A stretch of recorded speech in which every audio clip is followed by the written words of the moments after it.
Mesdames et messieurs, honorables jurys, chère audience, bonjour. Tout le monde s'accorde à penser que l'Europe bénéficie, et ce à pleine main, des innombrables richesses qui valorisent le monde. Un monde qu'on est censé partager équitablement. Un monde dont on est censé profiter impartiellement. Mais ceci est loin de la vérité, chère audience, car l'Europe bénéficie non seulement de sa part du gâteau, mais aussi de la nôtre. Les vérités sont des illusions qu'on a oubliées qu'elles le sont. Ceci est une citation du grand philosophe allemand Nietzsche. À force d'entendre que l'Afrique n'a rien, que l'Afrique est pauvre, que l'Afrique n'est rien, à force d'entendre cela, nous en sommes devenus convaincus. Et nous avons raison de l'être, chère audience, car ceci est vrai, totalement vrai. Laissez-moi éclairer votre lanterne. Un continent pauvre, où la Tunisie bénéficie de l'une des meilleures économies du continent, avec un PIB de 43 milliards de dollars et un PIB par habitant qui dépasse les 11 400 dollars par personne. Un continent pauvre où la Libye qui a évincé d'un revers de main Muammar Kadhafi et sa dictature, profite d'un PIB de 29 milliards de dollars, et donc un PIB par habitant qui dépasse les 14 600 dollars par personne. Et oui, chère audience, un continent pauvre, riche en culture, un continent pauvre, mais quand on parle de notre continent, chère audience, les nombres n'ont aucune importance. Donc laissez-moi vous rappeler. Le problème vient de nous. Nous sommes responsables de la désertation des jeunes. Nous sommes responsables du fait qu'ils laissent leur pays, qu'ils laissent leur famille, amis, une vie prospère et stable pour se réfugier dans des pays qui ne sont pas les leurs. Dans des pays où ils seront obligés de jouer le rôle d'intrus dans une œuvre d'art. Nous sommes ceux qui devraient plaider coupables devant ces générations d'enfants d'immigrés qui ne connaîtront jamais, au grand jamais, leurs origines. Nous sommes coupables du départ d'une richesse qui est primordiale au maintien de la continuité de toute culture et toute ethnie, tout patrimoine et toute histoire. Et pourquoi donc? La réponse est simple et elle vous sera délibérée tout au long de ce débat. Nous avons tout. Oui, chère audience, nous avons tout. Et si vous ne me croyez pas, additionnez à la culture et à l'histoire les ressources naturelles.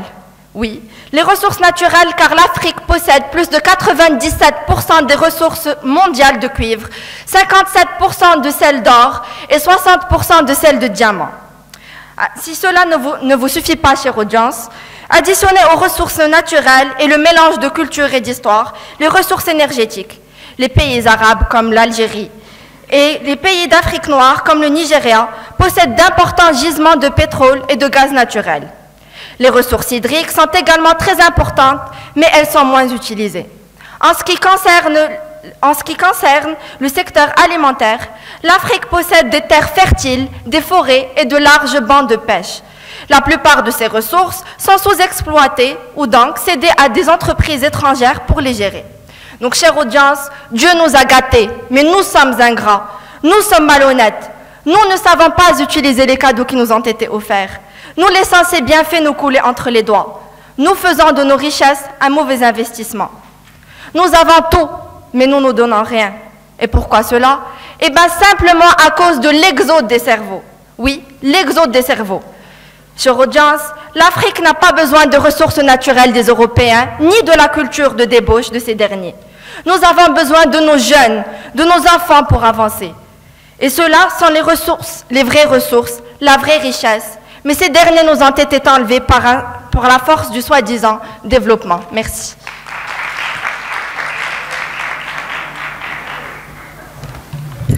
Après vous avoir écouté très attentivement, je n'arrive toujours pas à concevoir l'inconfort de votre position, ni la raison pour laquelle vous jouez à l'avocat du diable. Par ailleurs, toutes mes salutations les plus distinguées, honorable jury, chers auditoires et chers opposants. Autant qu'aigle, permettez-moi d'abord d'exprimer toute ma reconnaissance et ma gratitude. Je suis très privilégiée aujourd'hui de me tenir derrière ce pupitre qui pour moi et mes camarades est un envol vers un avenir prometteur. Aujourd'hui, nous allons aborder un sujet qui nous interpelle tous, oui tous, Marocains, Maghrébins, Africains. Depuis toujours, notre très cher continent, l'Afrique, était un lieu d'émigration. Il y a 100 000 ans déjà, l'Homo sapiens quittait l'Afrique vers de nouvelles contrées. En dehors de la nécessité vitale, la curiosité nous a toujours poussés à dépasser nos horizons. Le problème est que les migrants de l'époque n'avaient pas la notion du pays, et donc pas la notion de frontières. Aujourd'hui, les migrations existent toujours, mais le contexte a complètement changé. L'émigration est devenue le défi du siècle, que ce soit à travers l'Espagne, l'Italie, la Turquie. L'Afrique, mon Afrique est en train de se vider de son sang. Plusieurs mesures ont été prises des deux côtés de la Méditerranée, mais en vain. Pourtant, il existe une solution. Il y a toujours des solutions.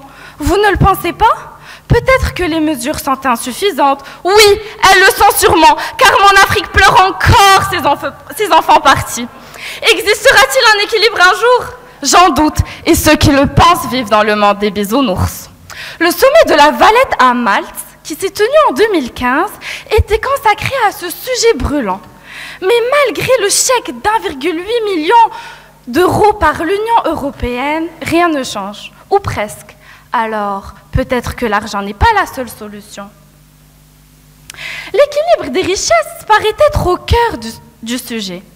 Mais ne pensez-vous pas que cet équilibre, même s'il existait, serait éphémère ?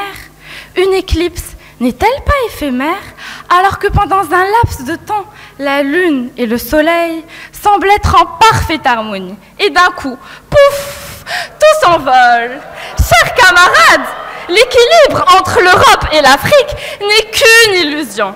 Et comme le disait Alfred de Musset, la vie est une rose.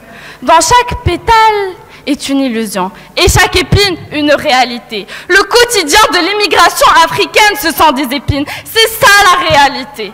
Mais puisque d'après vous, la seule solution est d'équilibrer les richesses entre l'Europe et l'Afrique, alors démontrez-le nous. Merci.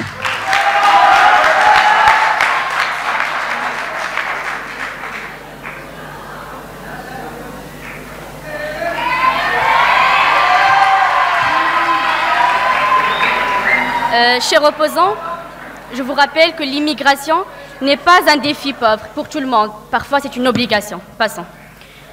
Face à un problème, vous êtes-vous déjà posé la question « Pourquoi cela arrive-t-il » Car si ce n'était pas le cas, vous n'aurez répondu que partiellement à la question et vous vous exposerez à l'irritation du problème. Pour éviter toute contrainte et afin de pouvoir proposer une solution efficace et définitive pour limiter l'immigration massive vers le nord, je me suis posé les questions suivantes. Pourquoi ces gens prennent-ils de tels risques pour quitter leur pays? Pourquoi s'évader de l'enceinte de son chaleureux pays vers un autre tout étranger froid et détaché? Pourquoi un tel afflux d'émigrés vers l'Occident? Honorable audience, comme vous le savez tous, il n'y a pas un seul jour qui passe sans que des centaines, voire des milliers d'Africains prennent le chemin d'un exil volontaire, laissant derrière eux leur terre natale, leur famille, leurs amis, leurs lieux familiers et leurs souvenirs de toute une vie, avec comme simple bagage un sac à dos pour braver les vagues de l'océan en direction de l'Europe. Cette région du monde qui représente pour eux le paradis de leurs rêves et l'espoir de leur vie. La jeunesse africaine ne peut plus supporter le manque de travail, la faim, l'instabilité, la précarité et même la mort. Et bien entendu, la misère humiliante qui en résulte. Tout ceci est un cumul qui oblige les migrants à quitter leur pays, à la quête d'un autre plus sûr, un pays de rêve, un pays où la vie est source de bonheur. Serge Daniel avait dit, dans son livre « Les routes clandestines », je cite, « Mes oreilles résonnent encore d'un mot que prononçaient inlassablement les clandestins que je côtoyais. Le bonheur, vouloir être heureux à tout prix, mettre sa vie en jeu et ne pas renoncer, quelle que soit la difficulté et quel que soit le temps qu'il faudrait y consacrer. » Fin de citation.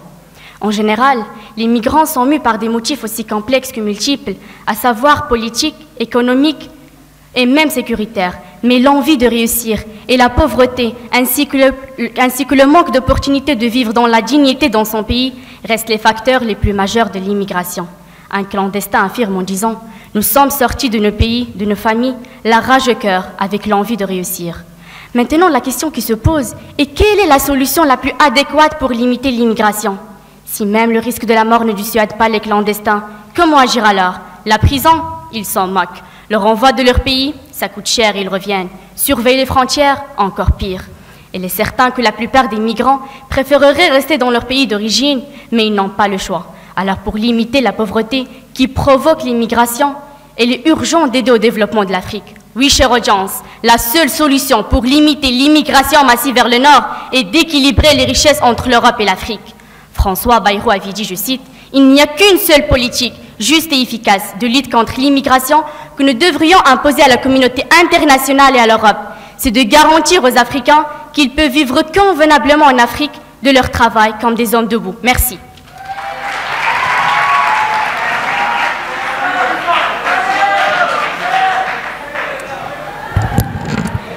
Chers opposants, laissez-moi premièrement vous féliciter. J'adore l'histoire que vous êtes en train de nous raconter sur l'immigration, mais nous sommes là pour argumenter. Deuxièmement, veuillez mentionner les sources de vos statistiques. Troisièmement, je n'arrive toujours pas à vous comprendre. Si vous dites que le problème est en nous, pourquoi ne pas changer notre mentalité à la place de demander un équilibre de richesse irréalisable? Et quatrièmement, nous vous avons demandé de nous démontrer comment est-ce que cet équilibre pourrait exister et vous n'avez pas répondu, mais je vous comprends, parce que l'analyse est un art. Rares sont ceux qui arrivent à le maîtriser. Donc écoutez-moi et prenez-en de la graine. Chère audience, l'immigration fait partie des phénomènes omniprésents au sein de notre chère Afrique.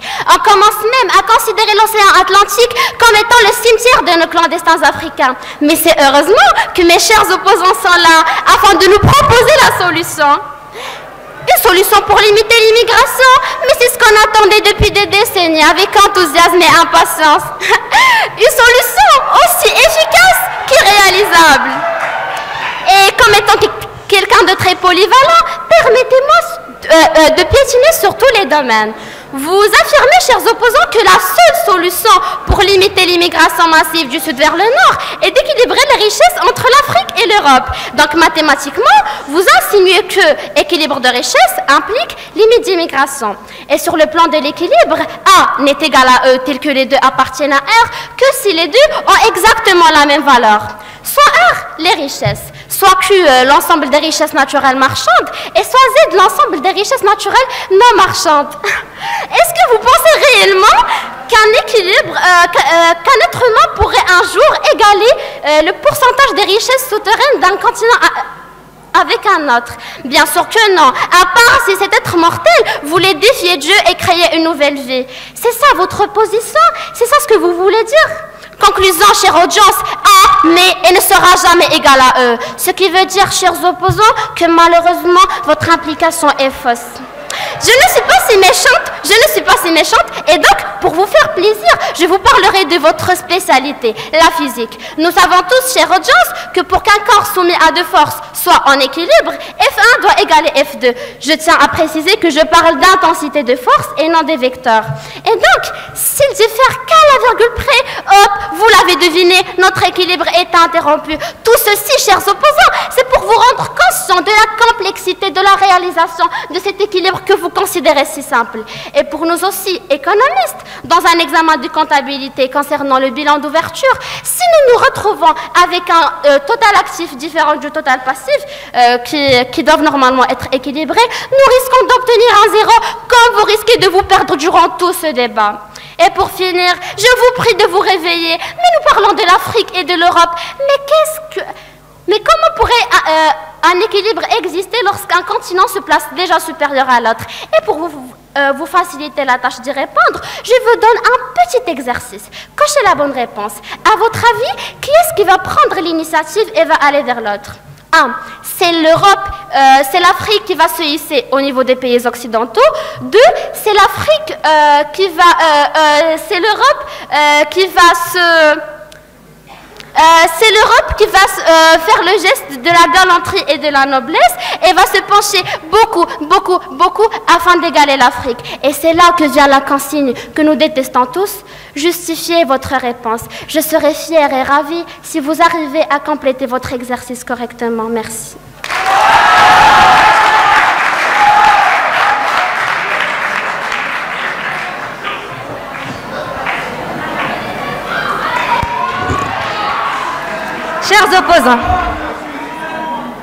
Chers opposants, vous voulez savoir comment on peut équilibrer. Alors soyez patients, ça viendra en quelques instants. Aussi, on est ici pour débattre, pas pour faire du théâtre, alors soyez un peu plus sérieux.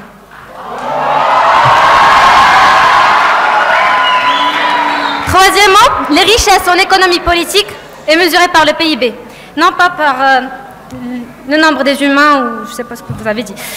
D'ailleurs, mesdames et messieurs, je suis ravie et honorée d'être ici devant vous derrière ce pupitre afin de vous montrer qu'il est possible de réaliser et concrétiser ce fameux équilibre entre les richesses de l'Europe et ceux de l'Afrique pour enfin limiter le phénomène qu'on connaît tous, l'immigration. Permettez-moi, chère Assemblée, de vous raconter l'histoire de l'Afrique et l'Europe avant le XVe siècle, où les pays d'Afrique, surtout ceux du Nord, connurent leur plus grand succès, leur plus immense gloire. Ils étaient les leaders du monde. Tandis que, bien sûr, les pays d'Europe étaient toujours sous l'emprise de l'Église. Hélas, ceci ne dura pas. Les pays d'Europe voulèrent prendre le relais. Mais par quels moyens?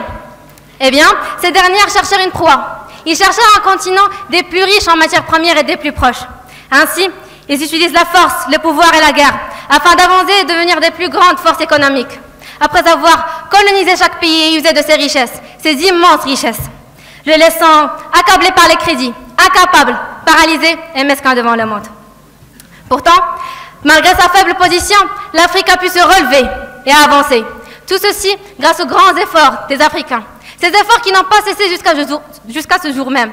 Ils n'ont pas cessé de vouloir remonter vers la surface et combattre la tyrannie de l'Europe. 97% de réserves mondiales du cuivre, 50% de celles de cobalt, 57% de celles d'or, 60% de celles de diamants, d'importants gisements de gaz et de pétrole, des forêts, des terres fertiles et j'en passe. Toutes ces richesses sont bel et bien présentes en notre continent. Mais alors, comment ça se fait qu'on est si pauvre? Comment on peut réaliser un équilibre des richesses déjà existantes, me diriez-vous, chers opposants? Mais voyez-vous, chère audience, toutes ces richesses sont malheureusement pas exploitées en notre faveur. Elles sont exportées en matière brute vers l'Europe et importées en double de leur prix, et même plus. Pouvons-nous trouver plus absurde que cette situation? Et donc, ce qu'a fait les richesses de l'Europe a fait la pauvreté de l'Afrique. Eh bien là, c'est là où vient le rôle de mon histoire, le moment où l'Afrique a pu prouver au monde qu'elle peut se relever et avancer. Est-ce possible? Est-ce évident? Est-ce facile? Eh bien non. Mais avec la volonté, l'implication de tous, et surtout progressivement, on y arrivera. Et comme a dit Vladimir Poutine, je cite, « L'Afrique est 1000 fois plus riche que l'Europe en matière première, mais aussi 1000 fois plus pauvre en développement. Il suffit seulement que les présidents africains créent leur propre monnaie, et je vous donne ma parole, que l'Europe immigrera vers l'Afrique. » Fin de citation.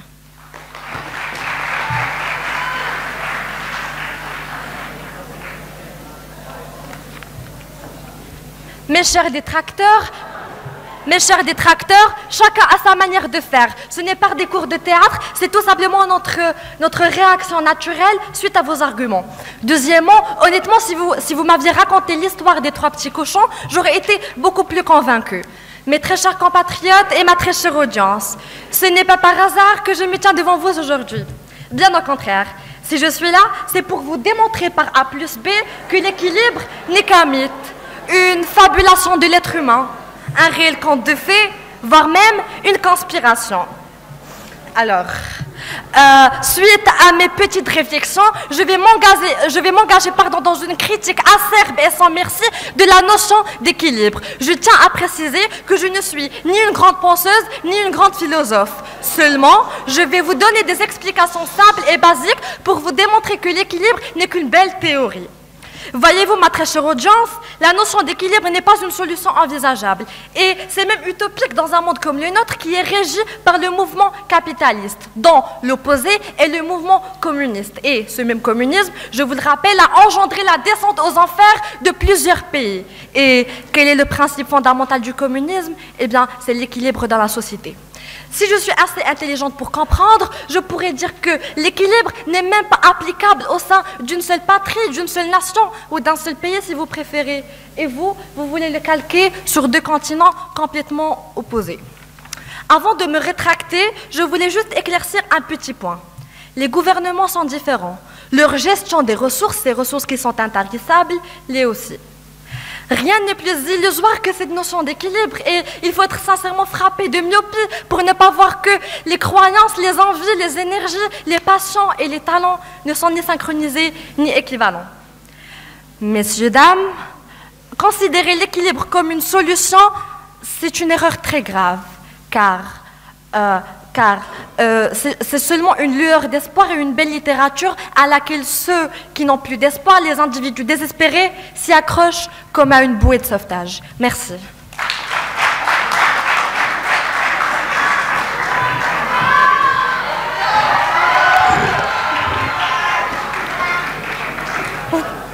Vous pouvez pas seulement nous dire que notre solution est inefficace sans justification. Vous devez nous donner d'autres solutions, d'autres alternatives. Vous voulez parler de maths? Parlons de maths. Confort, niveau de vie Cholet, sécurité, économie prospère et réussie. Bienvenue en Europe. Pauvreté, précarité, crise économique, système politique arriéré. Bienvenue en Afrique. Chère audience, honorable jury, chers camarades, je voulais quand même m'assurer avant de défendre ma position. Eh bien maintenant, c'est fait. En faisant mes recherches, j'ai pu me mettre dans votre position.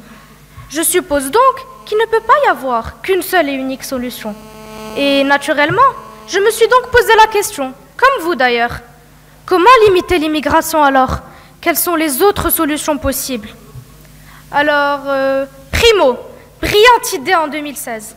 La Commission européenne cherche à imposer, et je dis bien imposer, des quotas à chaque pays de l'Union, ce qui a été approuvé par François Hollande et Angela Merkel. Mais malheureusement, la solution fut de courte durée, puisque les pays de l'Europe de l'Est l'ont refusé catégoriquement pour des raisons religieuses ou économiques. Secondo, l'Union européenne s'unit pour adopter les solutions qui s'imposent. Ils devront mener une lutte acharnée.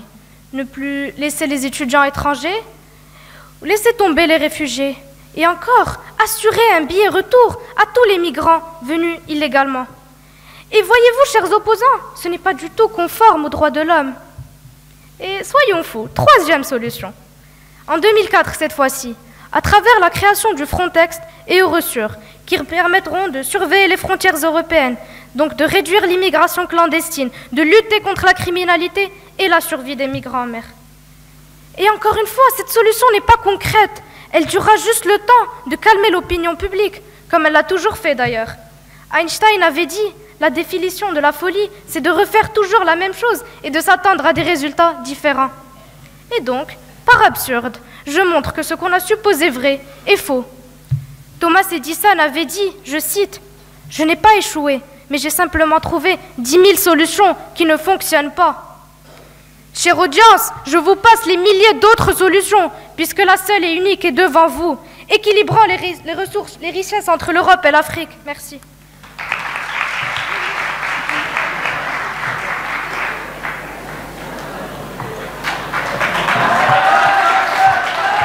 Vous parlez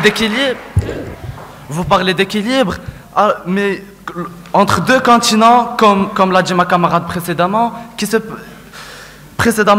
il était impossible de créer l'équilibre lorsqu'un continent se place déjà comme supérieur à un autre. Ou rappelez-vous, lors du sommet africain, comment Macron a humilié le président burkinabé. Bon. Mes chers camarades africains, supposons qu'on vous fasse plaisir et qu'on équilibre les richesses entre l'Europe et l'Afrique. L'Afrique reprendra ce qui lui appartient. Certes, ils seront sur le même pied d'égalité concernant les richesses. Mais votre soi-disant équilibre n'arrangera en rien la situation de l'Afrique. Notre bien-aimé Afrique ne saura évidemment pas comment le gérer, tout simplement car il n'est pas prédisposé à le faire. Pourquoi? Laissez-moi vous répondre.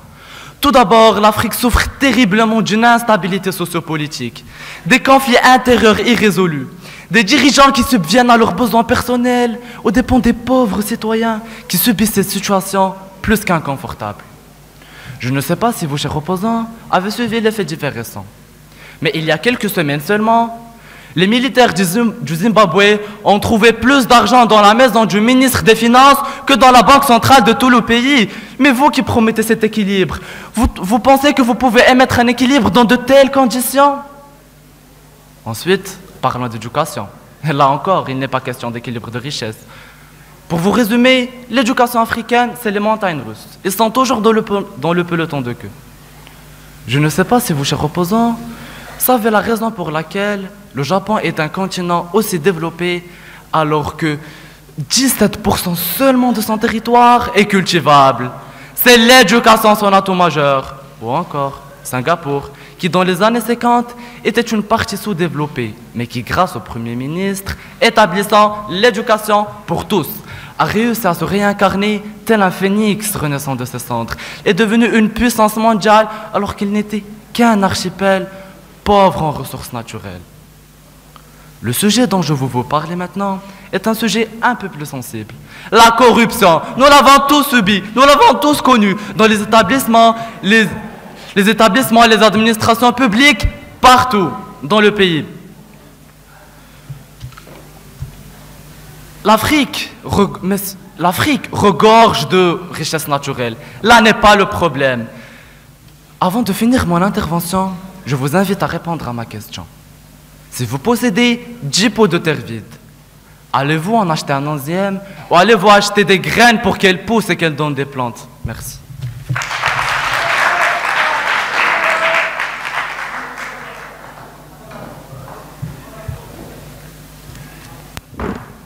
Chers opposants, selon vous, tous ceux qui sont pauvres doivent toujours rester pauvres, c'est ça?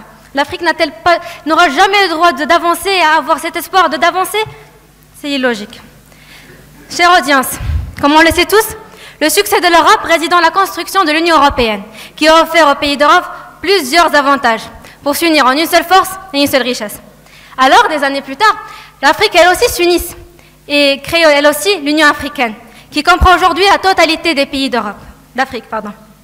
Et dans ses objectifs sont réaliser une grande unité et solidarité entre les pays d'Afrique, favoriser la coopération, protéger les droits de l'homme et des peuples, promouvoir et accélérer le développement durable et bien d'autres objectifs.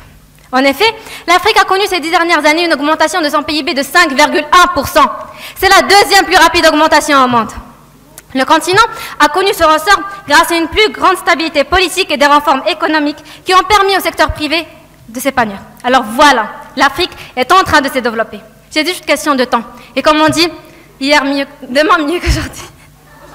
Aujourd'hui mieux qu'hier et demain mieux qu'aujourd'hui. Donc, il suffit de s'attacher au bon continuement de l'Union africaine afin d'arriver au résultat de celui de l'Europe. Et sans oublier le discours de notre roi après le retour du Maroc à l'Union européenne, où il a mis l'accent sur l'importance des jeunes Européens pour construire l'Afrique de demain. Et en disant, je cite, « Une occasion inespérée s'offre ainsi à l'Afrique de bénéficier d'une main-d'œuvre jeune, éduquée et abondante pour nourrir sa croissance économique. » D'autant plus, il a mis l'accent sur l'importance de s'investir dans les domaines de santé, l'éducation et la fonction professionnelle de l'emploi. Alors voilà, on est en train de penser comment s'investir dans l'éducation et la santé, que vous dites qu'elle est dévastatrice dans notre continent. En plus, le souverain avait annoncé dans son discours, je cite, « Le destin de nos jeunes est-il au fond des eaux de Méditerranée? Leur mobilité doit-elle devenir une hémorragie? Il nous appartient au contraire de la gérer pour en faire un atout. L'Afrique doit se retourner vers son propre profit et compter essentiellement sur ses capacités propres. » Et elle a ajouté aussi, étant leader désigné au 28e sommet sur la question de la migration, j'ai l'intention de soumettre une contribution axée sur la nécessité de développer une vision africaine commune sur la migration, ses enjeux et ses défis. La nouvelle Afrique tirera le meilleur de ses potentialités, car notre continent regorge d'atouts immenses. Alors, voilà, chère audience, la solution vous a été présentée dans le discours du roi. Le bon investissement de nos ressources humaines, soit-elles ou naturelles, au lieu de les laisser nous filer entre les doigts, mènera impérativement l'Afrique à avancer et équilibrer ses richesses avec ceux de l'Europe. Merci.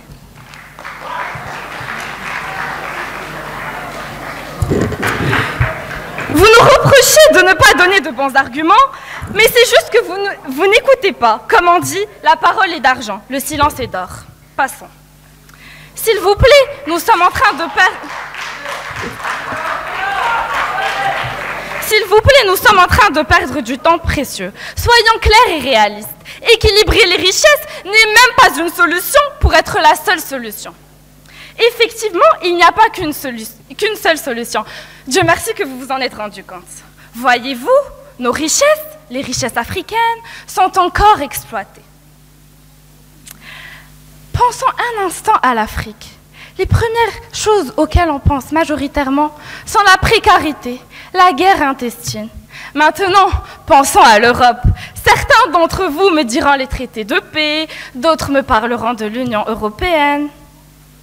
Maintenant que cela est dit, pensons à de vraies solutions et arrêtons les rêves et les illusions. Premièrement, couper les liens avec les gouvernements corrompus et les pays européens qui se disent démocratiques. Deuxièmement, établir des gouvernements qui défendent le peuple africain pour que l'Afrique puisse bénéficier de ses richesses et que le pauvre Africain qui aujourd'hui prend des risques et met sa vie en danger puisse vivre et améliorer son niveau de vie.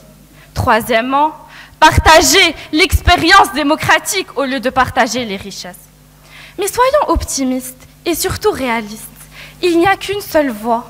Et cette voie est de confronter cette nouvelle génération à la vérité, lui faire comprendre que tout n'est pas encore fini et que nous continuerons sur les pas de nos pères fondateurs de l'Afrique moderne. Un combat qui a pour ultime but de transformer l'Afrique en un continent indépendant économiquement et capable de gérer seul ses affaires politiques. Un continent où tout le monde vit dans l'union et l'unicité. Un continent où toutes les nations se respectent. Chers camarades, nous sommes les hommes de demain. Nous sommes le changement. Je vous incite à aller sur cette voie. Et comme le dit notre cher roi, je cite, « En ce qui nous concerne, l'Afrique représente l'avenir qui commence aujourd'hui. Donc, continuons à nous battre pour notre droit de faire de notre précieux continent un continent où justice, droit et liberté régnera. » Merci.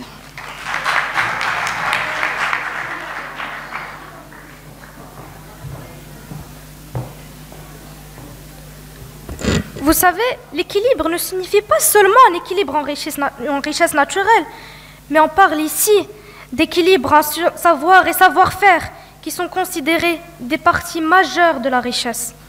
Par exemple, le Japon. Après la Deuxième Guerre mondiale, ce pays n'avait que 2 villes bombardées et pas de ressources, aucune ressource. Il n'avait qu'une population jeune et avec un savoir immense. Maintenant, voyons le résultat. Pourquoi ne pas croire en nous? Pourquoi ne pas croire en l'Europe? Pourquoi êtes-vous si pessimiste? L'Europe va nous donner de son savoir-faire avec une relation de partenariat, par exemple. Plusieurs d'entre nous vont être confrontés à la même situation dans quelques mois. On va tous nous dire « Je reste au Maroc ou je vais en Europe ». Et croyez-moi ou pas, c'est l'un des choix les plus durs à faire. On laisse derrière nous notre confort du quotidien, nos frères et sœurs, nos parents, nos amis. On quitte le pays qui nous a donné amour et éducation pour aller vivre, travailler, étudier dans un pays qui n'est pas le nôtre, un pays qui nous traitera d'étrangers. Vous ne pensez pas que ça serait tellement plus simple, mais tellement plus simple de tout avoir ici, que les richesses soient départagées de la même manière? Chère audience, honorable jury, chers opposants, notre débat touche désormais à sa fin. Et je vais vous demander une dernière chose. Je vais vous demander d'imaginer avec moi mondes et merveilles. Imaginez avec moi des citoyens heureux, autant qu'au Danemark, qui travailleront pour le bien-être de leur pays et non de celui des autres. Imaginez les plus grandes écoles de commerce et d'ingénierie, ici, dans notre continent. Excusez-moi. Imaginez des opportunités dans tous les domaines. Les ressources de l'Afrique seront exploitées pour le bien de l'Afrique et non de celui des autres. Nous ne vivrons plus dans la guerre, la pauvreté et la précarité.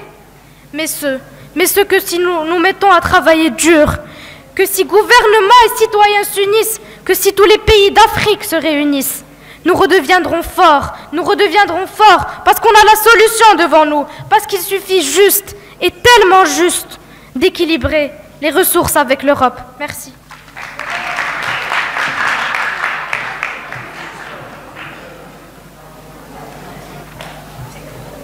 Mes chères et tendres opposantes, nous vous avons demandé de donner les sources de vos statistiques, et vous ne l'avez toujours pas fait. Deuxièmement, vous dites que l'équilibre, qu'il ne peut pas y avoir une seule solution. Ça veut dire que vous vous contredisez et que vous êtes d'accord avec notre position. Ma très chère audience, L'Afrique. Notre continent qu'on chérit et qu'on affectionne, ce continent voué par nature au tourisme de masse et d'une population dotée d'un sens aigu du service à la personne. N'en jetez plus, c'est le continent idéal. Alors, pourquoi tant de personnes souhaitent le quitter? Pourquoi, à entendre certains Africains, nous avons l'impression de parler à des rescapés de Sodome et Gomorrhe? Pourquoi l'Afrique fait-elle figure de mauvais élève aux yeux de l'Occident? Pourquoi l'équilibre n'est qu'une absurdité? Et si c'est réellement le cas, pourquoi serait-ce la seule solution? N'y a-t-il pas d'autres solutions envisageables?